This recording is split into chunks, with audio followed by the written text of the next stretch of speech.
The Ofoten Rail Excursion is a 26-mile journey on a train through the EU border from Norway to Sweden. Sit back and relax. I'll tell you a few things about the journey and the excursion which may help you. The best views are on the left-hand side as the train travels out of the station. Some windows open, so if you're a photographer, you want to be by an opening window.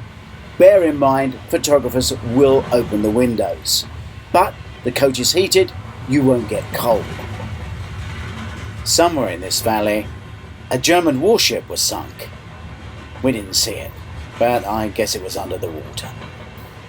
I want you to bear in mind one thing, and it seems so ridiculously simple, it's hard to want to tell you. But it's a train. It has a schedule. It leaves on time, whether the cruise coaches are there or not. So, if you're on a coach and time is creeping on, you might ask your guide quite nicely if they wouldn't mind leaving. 2 coaches completely missed the train.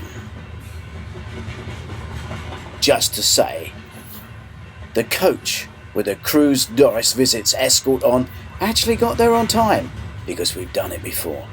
You will get to stop at scheduled stations, which sometimes no more than a hut or a small building.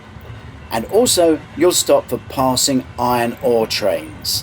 Hopefully you'll have a great guide who would tell you stories and also what's going on along the track. It is a very pretty journey, and if you have clear weather like we were lucky enough to do, we could see everywhere. We could see the skiers that had probably come cross country across from one place to another, and all of these little beautiful ski stops along the way. Some of these little villages may have originally been built for workers who built the actual railway line, but now used by skiers and holiday makers who like to stop in the snow. Beautiful buildings, classical buildings. If the sky's this clear, you've had a great day, and eventually you will end up where we're going to stop. And here we are just about to take the slope up to the next level. Not everybody on the train is with our cruise, or will be with your cruise. Here at the top, we've come up from that level below there, you can see. Here you have the choice. Do I look at the scenery and take pictures, or do I go in for a cup of tea and a cake? Those who stayed outside will have had some great views. Those who went inside, a cup of tea. The coach journey back is 3 hours long, and a totally different perspective on looking at the lake and up at the railway line. And luckily, we saw a whole herd of reindeer, and our driver was kind enough to stop so we could get that sort of photo moment.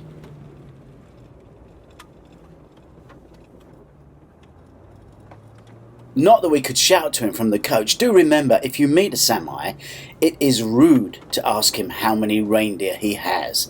It's a bit like asking how much money you have in your bank. And for those of you who want to know what a soft EU border looks like, and there are loads of them all over the EU, this is the one between Norway and Sweden, this is a soft border. You basically just drive through it. Another wild experience is the speed with which lorries, trucks, cars drive on these snow-covered roads. In Britain, we'd have come to a standstill, but these trucks go zooming past the coaches. The coach journey finishes as we enter town over the old New Bridge, which is a bit strange, but it is the new bridge, built in 1964, which actually ended the life of the ferry.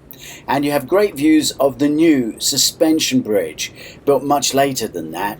It's 1.5 kilometres long and 172 metres high. And as you go into town, the war grave is on your left-hand side along with the Peace Chapel.